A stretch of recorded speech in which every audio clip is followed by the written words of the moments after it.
I noticed that when you had Kamala Harris and Tim Walz, you gave them multiple choice answers to the questions that you asked, and you allowed them to answer the questions. I'm happy to be here to talk about policy, but if you're going to interrupt me every single time that I open my mouth, then why am I even doing this? J.D. Vance is Donald Trump's running mate, and he did the circuit yesterday again on the Sunday morning shows. In one day, J.D. Vance sat for more one-on-one interviews with D.C. journalists than Tim Walz, his counterpart over on the Democrat Party, has done during the entire campaign. Think about that for a minute.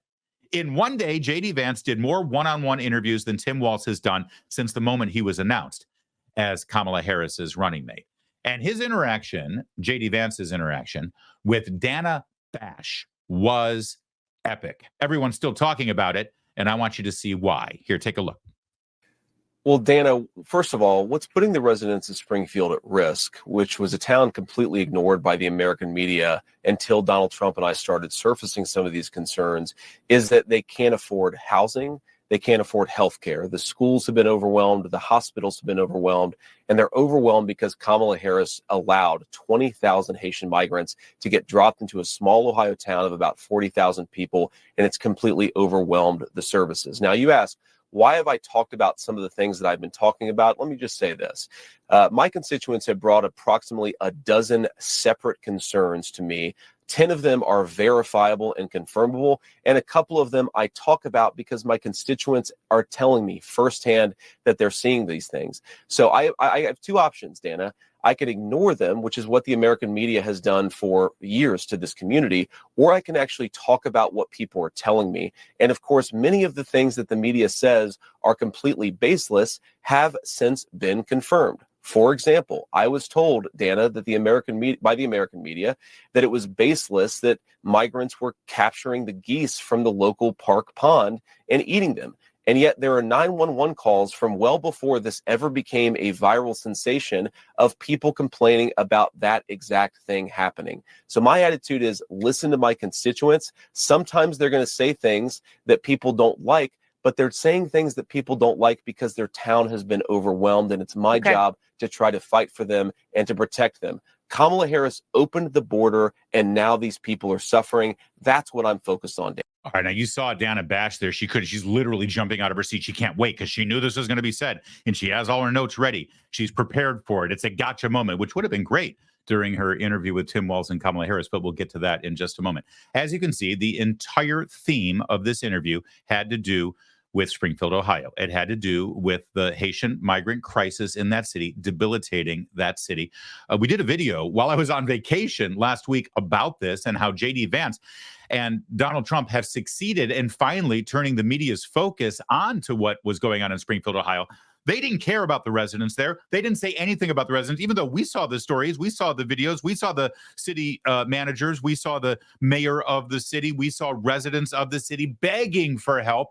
The media ignored it. It wasn't until they thought they had some sort of gotcha moment where they could point the finger and claim racism against J.D. Vance and Donald Trump that they finally decided to focus on it. But of course, the focus isn't the plight of the people living in Springfield, Ohio, and what they've had to endure. No, the focus is trying to stop Donald Trump and J.D. Vance and maybe make victims out of the Haitian migrants who were there. All right, so here comes Dana Bash, right? And she's ready to jump on this. Now, take a look at how this exchange goes, because she's trying to make the case that J.D. Vance is just lying, being racist, and falsely accusing these migrants from horrible things. Dana, would you like to ask me questions and then... Oh, I'm sorry. This is the very end of the interview. This is how it ended. I apologize. We're going to get back to some of the meats of it, but this was my favorite part of the interview, and I wanted to show you this part first. Dana, would you like to ask me questions and then let me answer them, or would you like to debate me on these topics? I noticed that when you had Kamala Harris and Tim Walz, you gave them multiple choice answers to the questions that you asked, and you allowed them to answer the questions.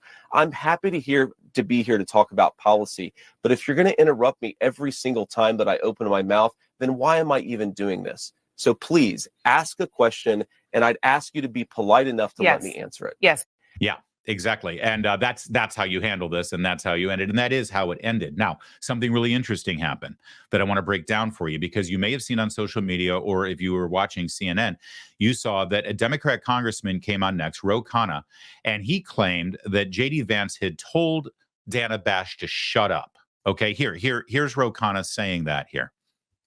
Well, let me start with that Senator Vance interview. Free advice to Senator Vance, telling you to shut up is probably not going to help the gender gap he has.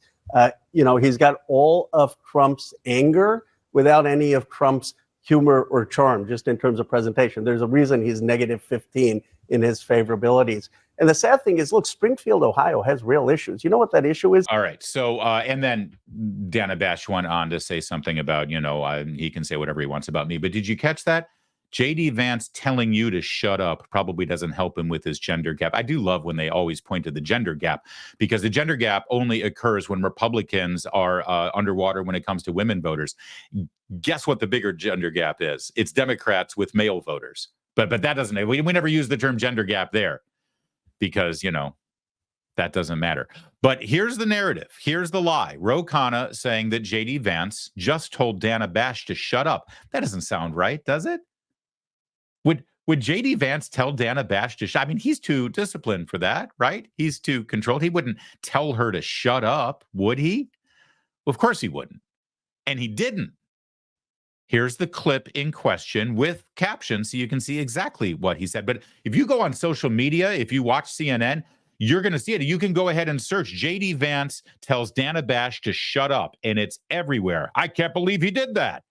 Well, good. You shouldn't believe he did it, because he didn't. Here's what he said.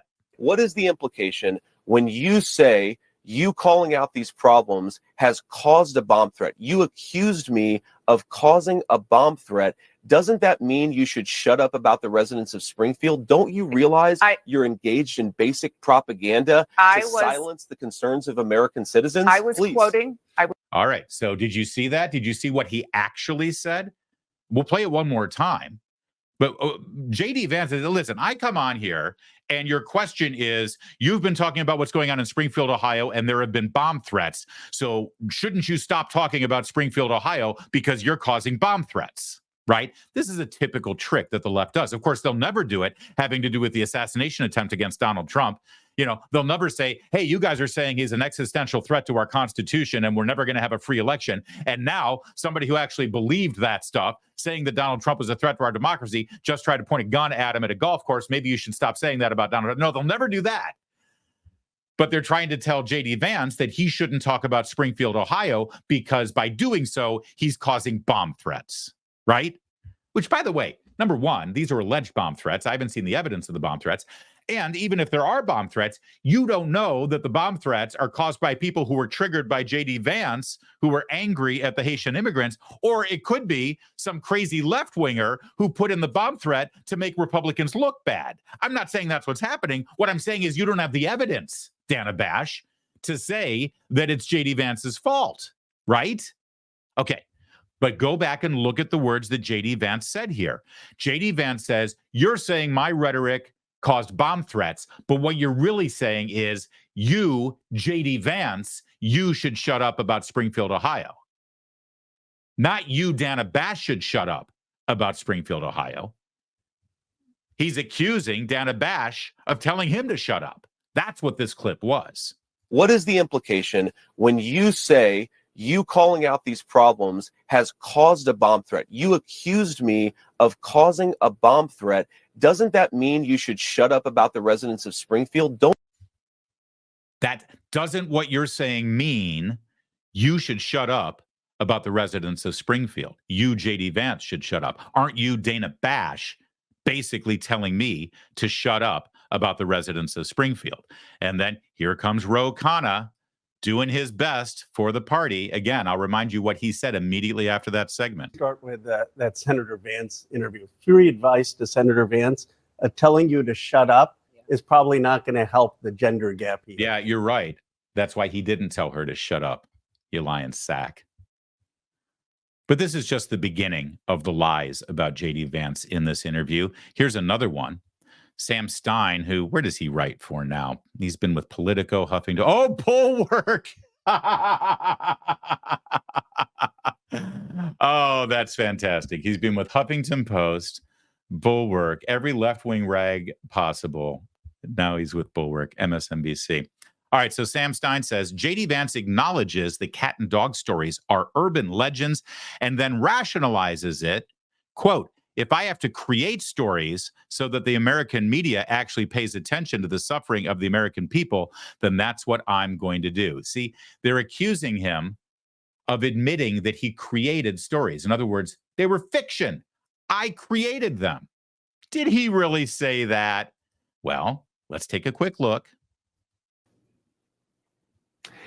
Dana, the evidence is the firsthand account of my constituents who are telling me that this happened. And by the way, I've been trying to talk about the problems in Springfield for months, and the American media ignored it. There was a congressional hearing just last week of angel moms who lost children because Kamala Harris let criminal migrants into this country who then murdered their children. The American media totally ignored this stuff until Donald Trump and I started talking about cat memes. If I have to, But it if wasn't I have just to a meme, create stories so that the American media actually pays attention to the suffering of the American people, then that's what I'm going to do, Dana, because you guys are completely letting Kamala Harris coast.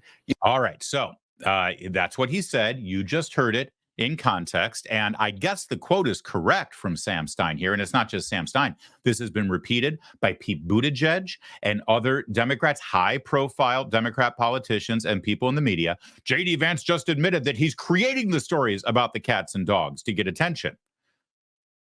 Now, this could just be mishearing J.D. Vance and not offering him the benefit of the doubt, which I certainly wouldn't expect anybody in the media to do. And this could just be a one-off.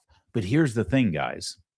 Dana Bash, in real time, during this interview, actually followed up with J.D. Vance and said, hey, did you just say you're creating these stories?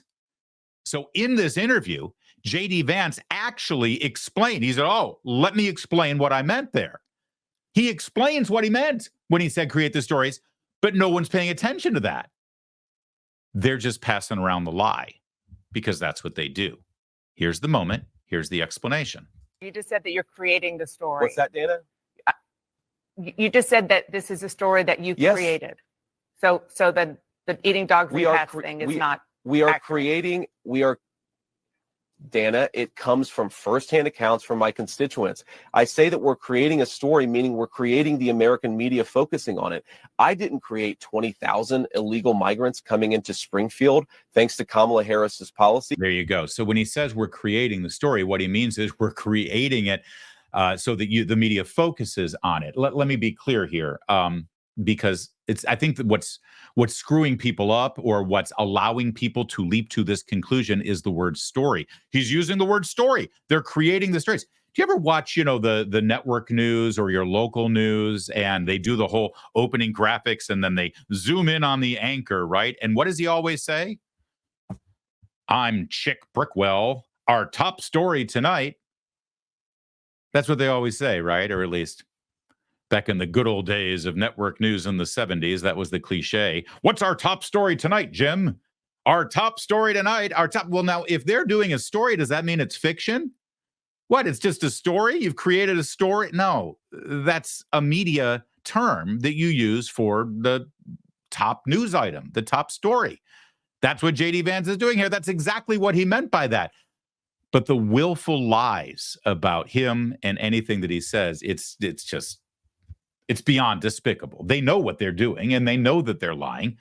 And that's why you know that they know what they're doing. You know exactly what they're doing, and that's why you come here instead of continuing to watch them. The great thing about J.D. Vance, though, is that he was just getting started with Dana Bash. He was also on with Kristen Welker on MSNBC. And it's amazing to me that you just heard him say that there was congressional testimony of mothers whose children have been killed by illegal immigrants. And all these news anchors want to do is talk about cat memes. But the good news is J.D. Vance is great at taking that, parlaying it, and then redirecting the fire back about what's really at play here. Here's Kristen Welker. Meet the press. Let me just ask you, though, in October of 2016, you said this, quote, Trump makes people I care about afraid, immigrants, Muslims, etc. Because of this, I find him reprehensible. God wants better of us. This week in Springfield, buildings were closed because of bomb threats. Haitian immigrants say they are afraid for their lives. Are you now doing the very thing you once called reprehensible, Senator? Well, first of all, Kristen, we condemn all acts of violence and all threats of violence. But Kristen, the reason that I changed my mind on Donald Trump is actually perfectly highlighted by what's going on in Springfield, because the media and the Kamala Harris campaign, they've been calling the residents of Springfield racist. They've been lying about them. They've been saying that they make up these reports of migrants eating geese, and they completely ignore the public health disaster that is unfolding in Springfield at this very minute. Senator, what about the Haitian immigrants who say they're afraid? Donald Trump believes, Kristen, let me finish this point, Kristen, and feel free to follow up. Donald Trump is the only person who brought Springfield to national attention, and is the only president who's going to fight for the residents, not just their right to live safely in their communities, but for their right to complain about what's going on in their own community. I think it's disgraceful that Kamala Harris has heard these complaints, has decided to call people racist instead of actually trying to make their lives better by undoing her open border. But I know you had a question. Well, and Senator, again, because we're almost out of time, but Haitian immigrants are saying they're afraid for their lives. Haitian immigrants are saying they're afraid for their lives. The people of Springfield, Ohio are also saying they're afraid for their lives and their homes and their property and their children. And yes, their pets. But you don't need to care about that. A little bit more, though, with Kristen Welker, because J.D. Vance was just that good. Look, we also have to talk about, and should primarily talk about, the effects that this has had on car insurance rates, on disease rates. Those are the things that I'm spending 95% of my time talking about, Kristen. But again, the media didn't care about this story until we started sharing the 911 call about the geese. That is an indictment of the American media. But the real problem here, Kristen, let me just finish this point, is Kamala Harris opened the border with no plan for how to assimilate 20,000 people. It's made the community worse off. That's what we should be focused on. Dude is like a dog with a bone, and he's great, and he stays on message, and he continues to turn it back on the media, which I love, because the media obviously is a major part of the problem here. But let me just make this come full circle for you, because what we're seeing here in all of the lies about Springfield, Ohio, and all of the accusations, the false accusations, I remind you, this entire narrative that you're seeing on the Sunday shows, and we've got one more from Face the Nation, this entire narrative against J.D. Vance happened hours before the assassination attempt of Donald Trump.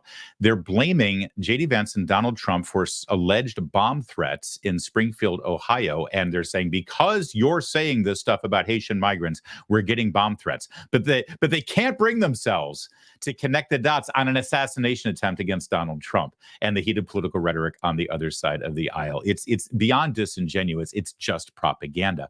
But let's be clear here on what's happening, because this can't be said enough. They only care about this story because they think they can use it to hurt them. Otherwise, they wouldn't care. It wouldn't be on the radar. They wouldn't mention it. And the only reason they're mentioning it is because Trump and Vance started with the cat and dog memes. This is why we talked about it last week in one of our videos, because the memes are actually making the difference in this entire storyline. And let me put it in perspective. You know, the old cliche, I'm old enough to remember. Well, you don't have to be too old to remember 8 years ago, when Donald Trump's heated, racist, xenophobic rhetoric about building a wall along our southern border was getting people killed, was making Mexican immigrants unsafe, right? Like she just said, the Haitian immigrants feel unsafe. Well, it was the Mexican immigrants back then, because Trump said that Mexico isn't sending us their best and they're sending us bad, which is true. And Guatemalans and Venezuelans and Hondurans, and we're seeing it. We're still seeing it, especially now that Joe Biden and Kamala Harris have opened our border. But 8 years ago, it was beyond the pale, outrageous, unacceptable, racist, xenophobic political rhetoric to suggest that we need to build a wall on our southern border so that we can have regulated immigration without unabashed illegal crossings and catch and release like we saw under the Obama administration. That was 8 years ago. Fast forward to today. And if you're in a swing state, you'll probably see a political ad for Kamala Harris featuring that very wall that Donald Trump built. So 8 years from now, maybe, just maybe, Kristen Welker and Kamala Harris and what's left of Joe Biden and Barack Obama and Dana Bash and all of these journalists who are beating JD Vance up right now, maybe it'll take them 8 years to come around and they'll see that they're on the wrong side of history.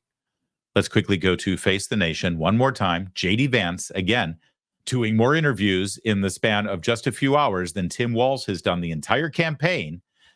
Here's JD Vance. You represent Ohio here in Washington, and your state's governor is asking for federal help to deal with the influx of about 15,000 migrants over the past 4 years, which has strained the health system, he says, schools, caused safety issues.